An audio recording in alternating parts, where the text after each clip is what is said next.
सुनाई नहीं दे रहे? कहां से हो? कहीं से भी यार, मैं तो बिहार से नहीं हूँ। कोई नहीं, माहौल का असर है, धीरे धीरे ठीक हो जाएगा। रहो और 2-4 दिन यहाँ। তোমার কথা বলা চিড়ি দেখে তো তুমি যে এলাকায় মানুষ হয়ে এসেছো বোঝা যাচ্ছে তো মাওয়ালের আছে। 2-4 दिन आलो मदीना থাকো। 15 साल से हो गया। अच्छा, क्यों टाइम बर्बाद कर रहे हो? जाओ जाओ। नहीं हाथ पे, अरे मेरा हाथ पे क्या है, क्यों तुम सुनना चाहते? चलो चलो चलो चलो चलो, हाँ चलो। একটা কথা বলার সুযোগ দিল না। তুমি আগে দেখছো তোর রাগমান করে আসছে, অমুক এসছে, তমুক যদি কিছু বলে দেয়, যদি কিছু কি বলে দেবে তোমাদের? তুরস্ক থেকে আসছে, পাশ দিয়ে ঘেঁষার ক্ষমতা নেই, মিসর পাশ দিয়ে ঘেঁষার ক্ষমতা নেই, সিরিয়া পাশে ঘেঁষার ক্ষমতা নেই। तमाम দুনিয়ার মুসলমানরা দোয়া করছে, সালাম করছে। আমি যখন গারে শহরে উঠলাম, তুরস্কের মানুষেরা ওখানে, আমার জুনায়েদ, আমার ছোট ভাই ছিল, আসেমবিল্লাহ ছিল, মুনতাকিম ছিল, সব আসবে এখানে। কোন পীরের আওলাদদের নিয়ে আসেন, যখন জিজ্ঞাসা করবেন, শেষ ধাপে যখন পা দিয়েছি, তুরস্কের ওরা বলছে, হঠাৎ দেখি থমকে যে বলছে, আহতা মেহরাবউদ্দিন সিদ্দিকী, উনি এখন আমাদের জন্য মিলাদ করবেন। বাতাই তো মিলাদ করলাম। তুরস্কে চলে যান, 100% হানাফি আর 100% ওরা হচ্ছে মুজাদ্দিদিয়া নকশবন্দিয়া তরিকার মানুষ। লেবানন চলে যান, আদামে ইসলামিয়া, যেখানেই যাবে এদের অস্তিত্ব খুঁজে পাবেন না আপনার। আটার মধ্যে নুনের অস্তিত্ব যতটা, এদের অস্তিত্ব তত। আমার বুঝতে পারছেন তো নাকি? এদের কাছে চমকে চুপকে করে থাকতে হবে। দেশদ্রোহিতার অপরাধে এখন হান্টার কমিশনের রিপোর্ট জলজল করছে। এখন আহলে হাদিস আমি চ্যালেঞ্জ করে দিলে কোর্টে কাল আমি চ্যালেঞ্জ করে দিতে পারি, এই দলটা ব্রিটিশের কাছ থেকে অনুমোদন নিয়ে রেজিস্ট্রেশন নেওয়া দল। এই কথাগুলো বলেছিলাম বলে অনেকে আমাকে এসে বোঝাতে এসেছিল যে ভাইজান, আমার কথা বুঝতে পারছেন? এবারে আসুন এদের কাছে ইমাম আজম আবু হানিফা বড় না বুখারী, ইমাম বুখারী বড়, এরকম এদের কাছে প্রশ্ন এসে যায়। এই নিয়ে বলতে গেলে না রাতের পর রাত কেটে যাবে। খালি বেসিক আলোচনা কতগুলো আপনাদের সামনে করার প্রয়োজন ছিল, সেটা করলাম। মাযহাব কি জিনিস অতটুকুই যথেষ্ট যে খোদ আল্লাহ রাসূলের সাহাবাদের জমানায় 3টে মাযহাব ছিল, এবং ইমাম বুখারীর উস্তাদের উস্তাদ, দাদা উস্তাদ, তিনি নিজে বলছেন ইয়াযহাবুনা মাযহাবাহু। ঠিক এই কথাই, ভাষাটা ব্যবহার করা হয়েছে সেখানে। হযরত নিজের চোখে দেখেছেন। পরশুদিন আমরা বসে স্টাডি করছিলাম এই ব্যাপারটা। ওয়ায়াফতুনা ফাতওয়াতাহু, এবং ফতোয়াও দেওয়া হতো। ওয়ায়াসলুকুনা তরিকাতাহু ইল্লা সালাসাতা। ঠিক এই কথাগুলো ওখানে লেখা আছে জলজল করে। কিতাবুল ইলাল খুলে দেখুন, কোন তরিকায়, কোন মাযহাবে, কোন মতে ফতোয়া দিতে দেওয়া হয়। বলছে ইল্লা সালাসাতা, সেটা 3টে মত ছিল, 3টে মাযহাব ছিল, 3টে তরিকা ছিল। সেই তরিকা মাযহাব আব্দুল্লাহ ইবনে মাসউদের একটা, যায়েদ বিন সাবিতের একটা, আব্দুল্লাহ ইবনে আব্বাসের একটা। জোরে বলুন না সুবহানাল্লাহ। আমি কেন রিপিট করলাম, এটা আলোচ্য বিষয় করেছিলাম। আমি বলি আপনাদের কাছ থেকে এবারে সংক্ষেপ করে দিতে চাচ্ছি, কারণ আমাকে যে ঘুমাতে হবে।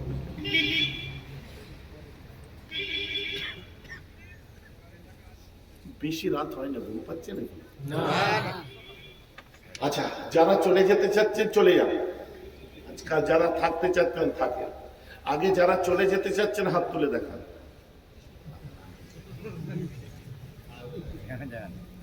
আচ্ছা, কারা থাকতে চাচ্ছেন হাত তোলার দরকার নেই।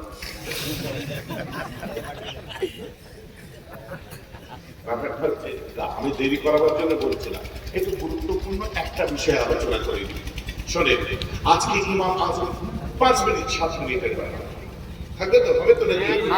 মা বোনেরা, আপনারা আজকে একটু ডিসঅ্যাপয়েন্টেড হচ্ছেন যে ভাইজান আমরা তো কিছু বুঝতে পারছি না, এইরকম কি ওয়াজ হচ্ছে, এই হচ্ছে। আজকে এটা ওয়াজের মজলিস বলে আমরা আসিনি। আজকে ফিকহে হানাফি, আমরা হানাফি মতবাদের মানুষ, ফিকহে হানাফি কি জিনিস বোঝার জন্য আজ এখানে এসেছি। কথা বুঝতে পারছেন না? আমরা ফিকে হানাফিকে ফলো করি কিসের জন্য? বলছে আল্লাহ রাসূল সাল্লাল্লাহু তাআলা আলাইহি ওয়াসাল্লাম তিনি যখন নিজে সব বলে গেছে তার পরিষ্কার হাদিসের মধ্যে, যখন কোরআনের মধ্যে আছে, আমার কি দরকার? কেন? আল্লাহ রাসূল সহিহুল মুসলিম খুলে দেখুন, তিনি কি বলছেন না, আন্না নবী আলাইহিস সালাতু ওয়াস সালাম قال কুল্লু হালালিন বাইয়িনুন ওয়া কুল্লু হারামিন বাইয়িনুন বাইনাহুমা মুতাশাবিহাত।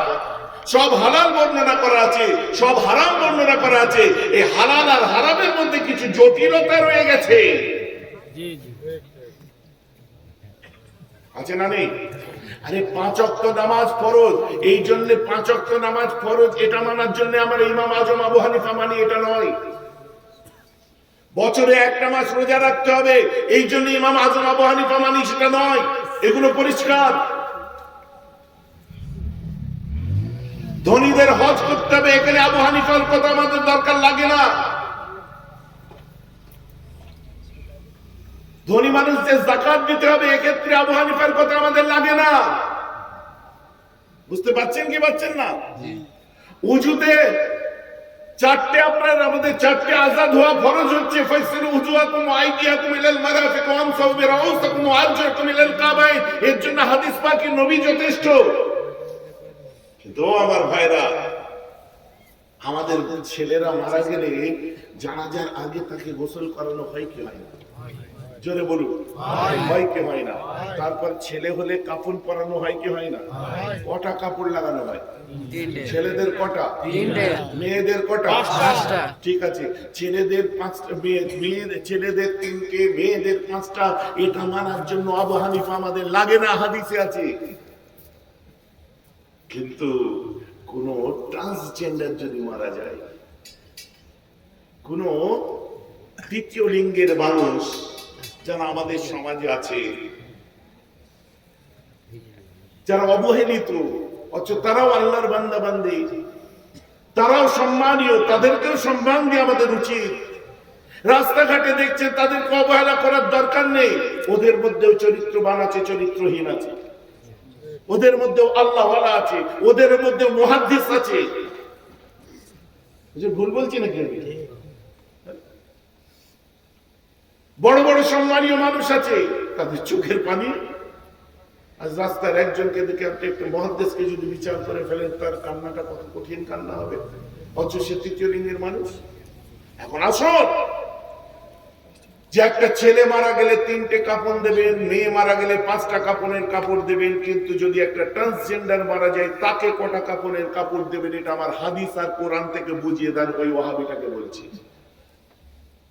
প্রশ্ন তো খুব করেন, ওই আহলে হাদিসটাকে বলছে বুঝিয়ে দেন, ওটা কোথায় পাবে?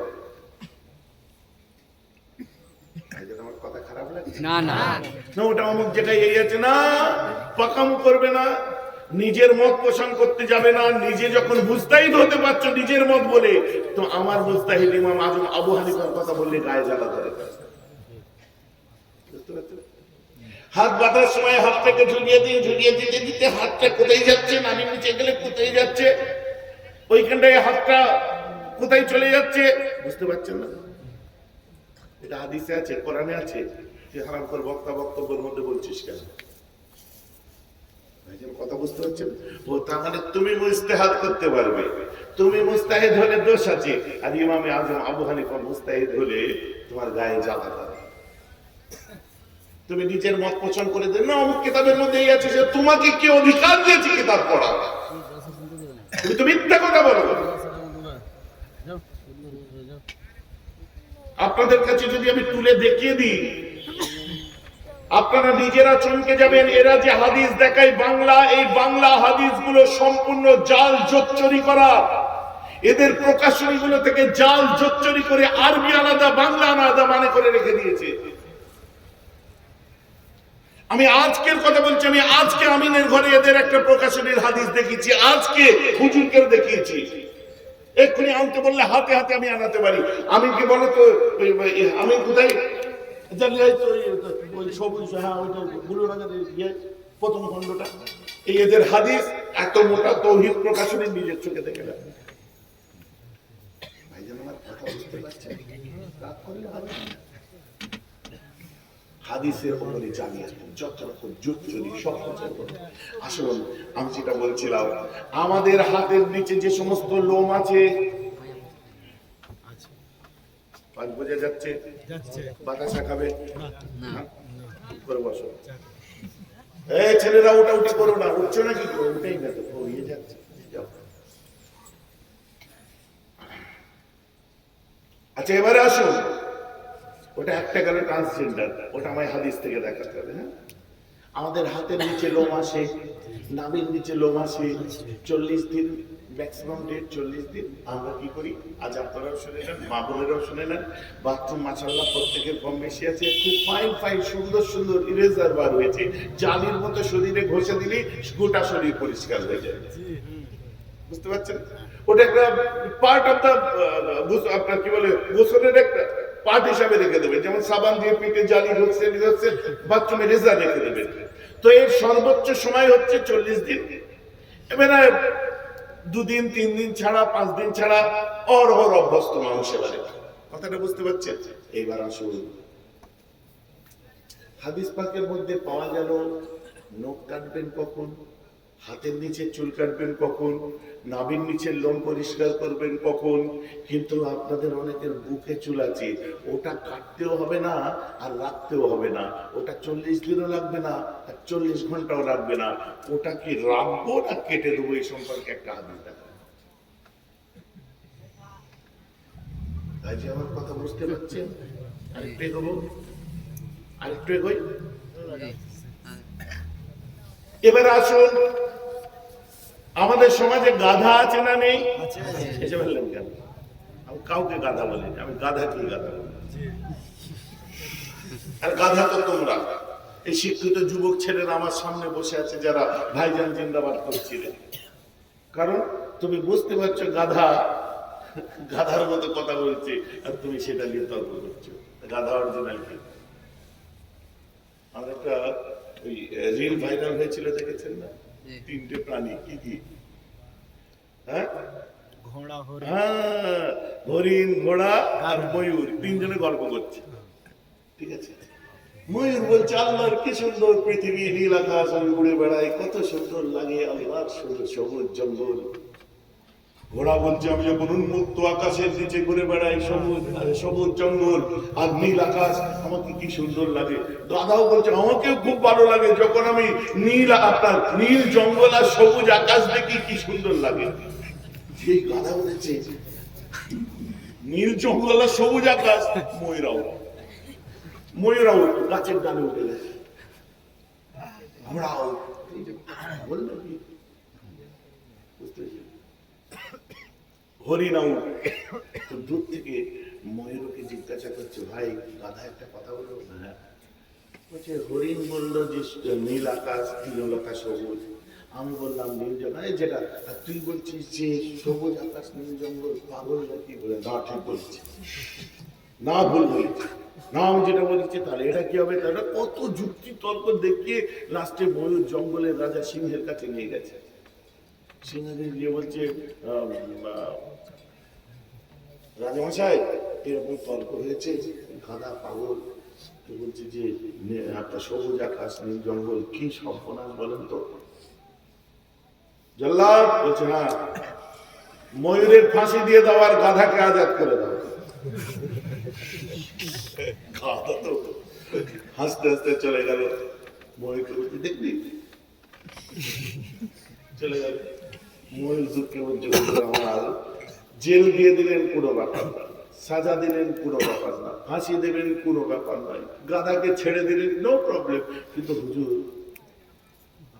ফাঁসি দিলেন একটা মিথ্যার উপরে। বলে কি মিথ্যা? হুজুর সবুজ আকাশ নীল জঙ্গল, গাধার ওই কথায় আমায় ফাঁসি দিয়ে দিলেন। আমি ওই জন্য ফাঁসি দিইনি, তুই 5 ঘন্টা ধরে গাধার সাথে তর্ক করলি কেন? তুই জানিস তো গাধা, তুই ওর সঙ্গে তর্ক করলি কেন? তুই জানিস তো মৌলানা নয়, তুই জানিস তো মুক্তি নয়, তুই ব্যাপারটা আমার বুঝতে পারছিস, তর্ক করবি কেন ওদের সাথে? আমার খারাপ ভাবে নেবেন, চুক্তির মধ্যে আসো। তোমরা পড়াশোনা করেছো, আমাদের সামনে বলে না, শুনে রাখার জন্য বলছি। ইমামে আজম আবু হানিফা কে ছিলেন শুনুন। পৃথিবীর মুখে সর্বপ্রথম সার্ফ গ্রামার, আরবি গ্রামারের কিতাব সার্ফের উপরে কিতাব লিখেছে, না হলে সহি করে আপনি কিতাব পড়তে পারতেন না। আরবি কিতাব যিনি লিখেছিলেন তার নাম হচ্ছে ইমামে আজম আবু হানিফা রাহমাতুল্লাহ আলাইহি। বলুন সুবহানাল্লাহ। একদিকে যেমন বুখারী শরীফ অনেক পরে পেয়েছেন, তার আগে দুনিয়ার বুকে হাদিস শাস্ত্রের যে কিতাব সংকলন করেছিলেন তার নাম হচ্ছে আবু হানিফা। কিতাবটার নাম হলো কিতাবুল আসার। বলেন না সুবহানাল্লাহ।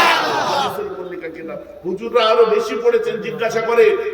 শুধু তাই নয়, ইমামে আজম আবু হানিফা সম্পর্কে বলতে গেলে রাত পার হয়ে যাবে। শুনুন, ইমামে আজম আবু হানিফা সম্বন্ধে যখন আব্দুর রহমান আল বকরি, যিনি ছিলেন ইমাম বুখারীর উস্তাদ, তিনি যখন হাদিস রিওয়ায়াত করতেন কাকে?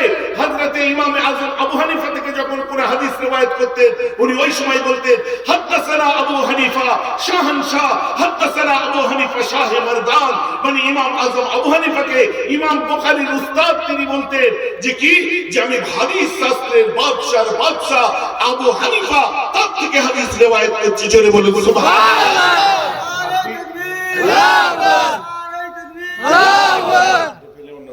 আপনি ইমাম বুখারীর কথা বলছেন, তার উস্তাদের উস্তাদরা কি বলছে শুনুন। এবারে শুধু আসুন, আরে ইমাম আজম আবু হানিফা না থাকলে, হুজুর মনি সাহেব শুনে নেন ভালো করে, ইমাম আজম আবু হানিফা না থাকলে আজকে হয়তো বুখারী শরীফ নামক কিতাবটা চোখে দেখতে পেতেন না। আমার কথা বুঝতে পেরেছেন? জি।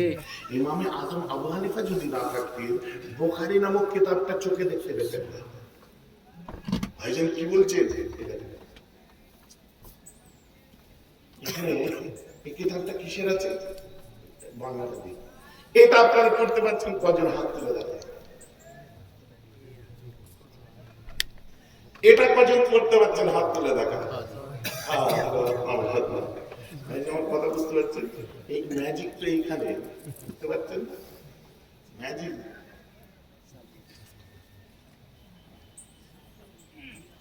এখানে ইন্টারেস্টিং ব্যাপার।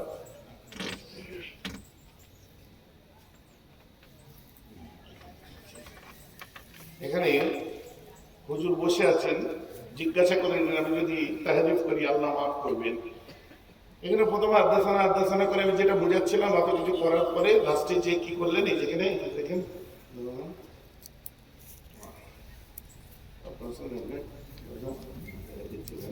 এইখানে কেসটা এখানে আছে, উবাদা বিন সামিত। আর উবাদা বিন সামিত কানা শাহীদ বদর ও হুয়া আহাদুন নুকাবায়ে লাইলাতুল আকাবা আন রাসূলুল্লাহ সাল্লাল্লাহু তাআলা আলাইহি ওয়াসাল্লাম قال وحوله عصابة من أصحابه باعوني على أن لا تشركوا بالله شيئا ولا تسرقوا ولا تزنوا ولا تقتلوا أولادكم ولا تأتوا ببهتان تفترونه بين أيديكم وأرجلكم إلى آخر الحديث। অনেক বড়, বুঝতে পেরেছেন? এখানে আলেম ওলামা যারা আছেন, এইটুকু যদি কথাটার মানে বলি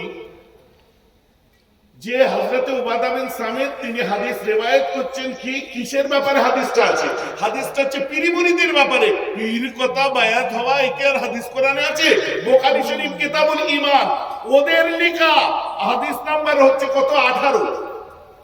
কিতাবুল ঈমানের 18 নম্বর হাদিসে আর তাওহীদ মুকাশশিরের 18 পৃষ্ঠা খুলবেন, পরিষ্কার সেখানে লিখছে কি, আল্লাহ রাসূল বলছে বায়াউনি, তোমরা আমার কাছে বায়াত হও।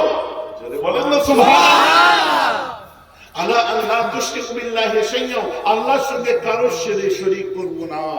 এই 6টা বিষয় আল্লাহ রাসূল বায়াত করেছিলেন। তো বায়াতের ব্যাপারে তাসাউফের উপর কোনদিন আলোচনা হলে বলবো, 3টে প্রকার ভেদ আছে বায়াতের। তো বায়াত করা বুখারী শরীফে আছে না নেই? আছে।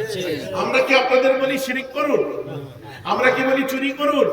আমরা কি বলি ফিমেল ফিটিসাইডের কথা, বউয়ের পেটে বাচ্চা থাকলে নষ্ট করে দিন বলি? আমরা কি আপনি চুরি করতে বলি? আমরা কি পিঠ পিছে গীবত করতে বলি? আল্লাহ রাসূলও তাই বলেছেন। এই দেখো, বায়াউনি, তোমরা বায়াউনি, তোমরা আমার কাছে বায়াত হও। আলা আল্লাহ তুশরিকু বিল্লাহি শাইআ, তোমরা কারোর সাথে লা তুশরিকু বিল্লাহি শাইআ, তোমরা কারোর সাথে শরীক করবে না। ওয়ালা তাসরাকু, তোমরা চুরি করবে না। ওয়ালা তাজনু, তোমরা জিনা করবে না। ওয়ালা তাকতুলু আওলাদাকুম, তোমরা নিজের সন্তানদেরকে হত্যা করবে না। ওয়ালা তাতু বিবুহতানি তাফতারুনা বাইনা আইদিকুম আইদিকুম ওয়া আরজুলাকুম, এবং তোমরা পিঠ পিছে কারো আপনার বদনাম করবে না, গীবত করবে না। তারপরে হচ্ছে ওয়ালা তাসাউ ফি মারুফিন, মানে ভালো সুন্দর কাজ, মারুফ মানে ভালো কাজ করতে গেলে কাউকে বাধা দেবে না। এগুলোই তো পীরেরা শেখাই দেয়, শেখাই তো এগুলো। হ্যাঁ, যে তোমার নফসটাকে দমন করো, মেয়ে ছেলেদের ভেতরে যেন কুরকুর করে না ওঠে। নফস দমন করার জন্য কি করতে এগুলো হয় তো নাকি? যাকে দেখবে তাকে প্রেম করতে ইচ্ছে যেন না করে। এই যুবকেরা বুঝতে পারছো? নফসের শিক্ষা দেয়। এখানে কি বলে দেখো, চুরি করো না, অনেক রকম চুরি আছে, এসব প্রকার ভেদ বলে না। এগুলো তাকওয়ার একটা পর্যায়। আর আমরা শাইখের কাছে যাই, মুকাদ্দামাতুল ওয়াজিবি ওয়াজিবাতুন, একটা প্রিপারেশন অফ দ্য ওয়াজিবা, দ্যাটস অলসো ওয়াজিব। লাইক আপনি উযু করছেন, উযু করা সুন্নাত, নট ওয়াজিব, নট ফরজ। কিন্তু আপনি যদি নফল নামাজের জন্য উযু করেন, তাহলে কিন্তু আপনার উযু করাটা ক্ষেত্রে ফরজ হয়ে যাচ্ছে। নামাজটা নফল, নফলটা কি আপনার সুন্নত উযু করা, সেটা কি ফরজ হয়ে গেল। ঠিক আছে, এবার আসুন, প্রশ্ন হচ্ছে আমার এই জায়গায়, তাহলে কোরআন বলছে কাদ আফলাহা মান যাক্কাহা, they will succeed who analyze themselves, that is the analyzation of soul। ওই ব্যক্তিগুলো কৃতকার্য অর্জন করেছে যারা নিজেদেরকে নিয়ে অ্যানালাইজ করতে পেরেছে। অ্যানালাইজেশন অফ সোল, আত্মশুদ্ধির মানুষ হতে পেরেছে, তাজকিয়ায়ে নফস করতে পেরেছে। বলেন না সুবহানাল্লাহ। সুবহানাল্লাহ। তাজকিয়ায়ে নফস করা হচ্ছে ফরজ আইন।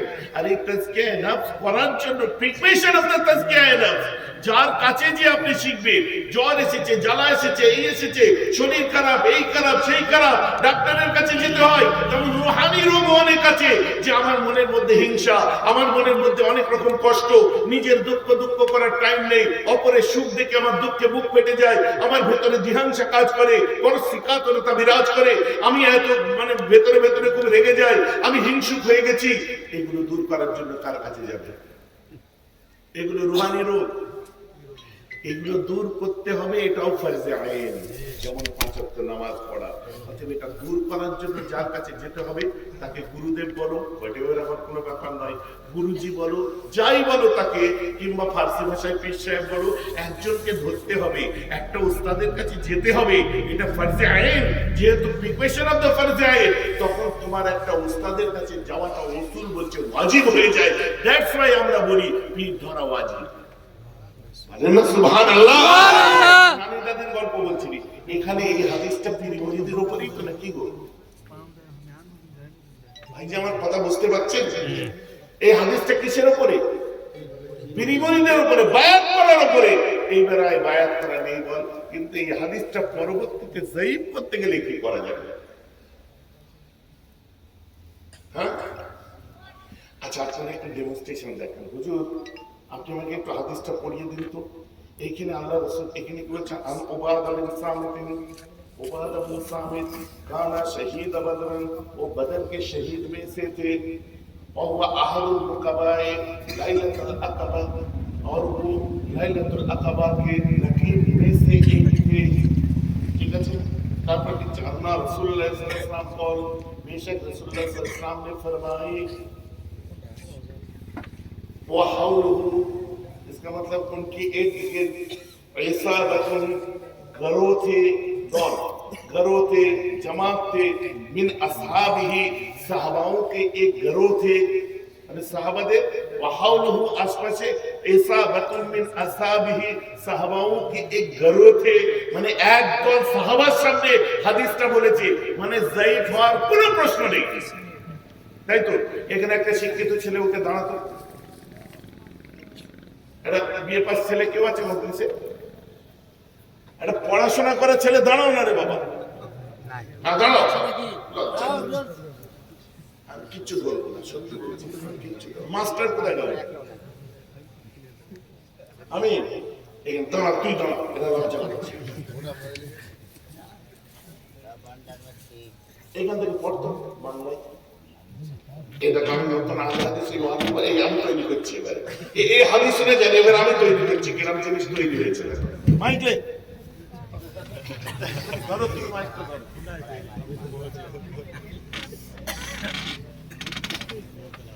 উবাদা ইবনে সামিত, যিনি বদর যুদ্ধে অংশগ্রহণকারী, ও লাইলাতুল আকাবার একজন নকিব। উবাদা ইবনে শামির বর্ণনা করেছেন আল্লাহ রাসূল সাল্লাল্লাহু আলাইহি ওয়াসাল্লাম এর পাশে একজন সাহাবী উপস্থিতিতে আরেকবার রাসূল পাক সাল্লাল্লাহু আলাইহি রাসূলুল্লাহ সাল্লাল্লাহু আলাইহি ওয়াসাল্লামের পাশে একজন সাহাবী উপস্থিতিতে তিনি বলেন, তোমরা আমার নিকট এই মর্মে বায়াত গ্রহণ করো যে। ঠিক আছে, কজনের সামনে লিখেছে?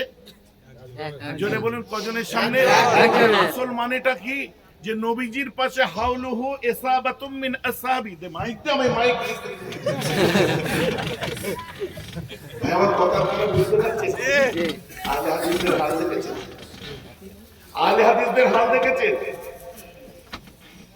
20 রাকাত তারাবির ক্ষেত্রে 20 রাকাত যে আমরা তারাবি পড়ি, এই তারাবির ক্ষেত্রে যায়েদ বিন মাখলাদ বলে একজন আছে, যদি এরা এদের কিতাবে তার নাম দিয়েছে যায়েদ বিন মুখাল্লাদ, মাফ করবেন খালিদ বিন মুখাল্লাদ, এর মধ্যে লিখেছে আসলে খালিদ বিন মাখলাদ। খালিদ বিন মাখলাদের কথা ওখানে লেখা হয়েছে। দুঃখ লাগে, তার সম্পর্কে লিখছেন যে হাদিসের ক্ষেত্রে ইনি হচ্ছেন অস্বীকৃত। হাদিসের ক্ষেত্রে কি লিখছে? এরই দ্বিতীয় খণ্ডে লিখছে হাদিসের ক্ষেত্রে তিনি অস্বীকৃত। কারণ এই 20 রাকাত তারাবি সাবিত হচ্ছে পরিষ্কার। আমরা 20 রাকাত পড়ি তো, ওমর ফারুক থেকে 20 রাকাত তারাবির বুখারী শরীফের দ্বিতীয় খণ্ডের এদের লেখা 143 পৃষ্ঠার মধ্যে লিখছে যে রাবি যে কজন আছে সবকটা রাবিকে কবর দিয়ে দিয়েছে। বলছে এইসব রাবি হচ্ছে অস্বীকৃত। দুঃখের বিষয়। পাগলু দেখুন, পাগলু বলছেন এর আবার 43 পৃষ্ঠা দেখেন। আমার নিজেরাই এই 43 পৃষ্ঠার মধ্যে খালিদ বিন মাখলাতের হাদিস হচ্ছে গ্রহণযোগ্য নয়, হাদিসের ক্ষেত্রে হচ্ছে লিখেছে গায়রে সিকা, মানে এর হাদিস চলে না, অচল। আবার নিজেরাই নিজেদের কিতাবে লিখছে হাদাসানা খালিদ বিন মাখলাদিন হাদাসানা বলে, এবার নিজেরা আবার 43 পেজ দ্বিতীয় খণ্ডে লিখছে আর হাদিস চলে না, প্রথম খণ্ডে আবার নিজেরাই তার হাদিস থেকে সহিহ সাব্যস্ত করছে। মানে এটা ওদের লাইনের হাদিস নাই, মানে ওদের লাইনের বাইরে। যেটা নাম্বার গুলো বলে দিচ্ছি, মিলিয়ানির কিতাব আপনাদের, এই দেখুন এটা আমাদের কিতাব নয়। এই সম্পাদনার মধ্যে কারা আছে? এই সম্পাদনা পরিষদের মধ্যে আছে শায়েখ অমুক অমুক, শায়েখ অমুকের মধ্যে আছে হ্যাঁ আকরামুজ্জামান আছে, আমাদের ফারুক আছে, হুসাইন অমুক আছে, তারপরে মোহাম্মদ মহিউদ্দিন আছে, তারপরে মোশাররফ হুসাইন আছে, তারপরে হচ্ছে মোহাম্মদ আপনারা চিনতে পারবেন তারাও আছে, আব্দুল্লাহ মাসউদ বিন আজিজুল হক আছে, ঠিক আছে, শায়েখ মোহাম্মদ বগুড়া, শায়েখ হাফেজ মোহাম্মদ আনিসুর রহমান, শায়েখ আমানুল্লাহ বিন মোহাম্মদ ইসমাইল, তার মধ্যে আছে শাহেখ মোহাম্মদ মনিরুল হক, তার মধ্যে আছে হাফেজ মোহাম্মদ আব্দুল সামাদ, তার মধ্যে আছে কি শাহেখ আসাদুল্লাহ, এগুলো সব এদের মধ্যে আছে। আবার দ্বিতীয় খণ্ডে এখানে, আর তৃতীয় খণ্ডে সম্পাদনার কমিটির মধ্যে আব্দুল রাজ্জাক বিন ইউসুফ থেকে নিয়ে সব আছে। ভাইজান আমার কথা আপনারা বুঝতে পারছেন? বক্তব্য আমার বুঝতে পারছো? এই বুখারী শরীফ বাংলায় যে পুক করে দেখিয়ে দেয়, আরবিটা আলাদা আর বাংলা মানেটা আলাদা। আর তোমার সাথে তোমার সামনে বললে কি, ওই যে চিল্লাচ্ছে কারা, হু করে চিল্লাচ্ছে কারা? এইখানে যদি একটা চিল্লাই, সেখানে একটা চিল্লাবে, কারণ সব শেয়ালের একটা। উস্তাদ এসেছে, ও না পারে পড়তে, আর তোদের বুঝাচ্ছে তুই না পারিস তার উত্তর দিতে। চায়ের দোকানে লেগে গেছে। দুঃখের বিষয়। তাদেরকে তোমরা, যার জন্য এদেরকে নিয়ে বেশি আমি আলোচনা করি না। আজকে হানাফি কনফারেন্স একটু ইমাম আজম আবু হানিফা সম্পর্কে বলতে বলতে রাত হয়ে গেল। চলো আবার পরে কোনোদিন হবে, বাকি রইল। তো আপনাদের কাছে পরিষ্কার ভাষায় এতটুকু বলা, ইমাম আজম আবু হানিফা না থাকলে ইমাম বুখারী হতো, ইমাম বুখারী শরীফের হাদিস তৈরি হতো না। বুখারী শরীফের মধ্যে যে সুলাসিয়াত, মানে সর্বমানোত্তীর্ণ যে হাদিস কতগুলো আছে, 22টা। এই 22টার মধ্যে 20টাই লিখেছে ইমাম আজম আবু হানিফার ছাত্ররা।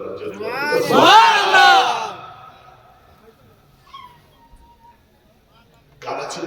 ইমাম আজম আবু হানিফার ছাত্র ছিলেন ইমাম ইউসুফ, ইমাম মোহাম্মদ, তার ছাত্র হচ্ছে ইমাম আব্দুর রহমান আল মুকরি, এরকম সুরা সিয়ার লিখেছেন।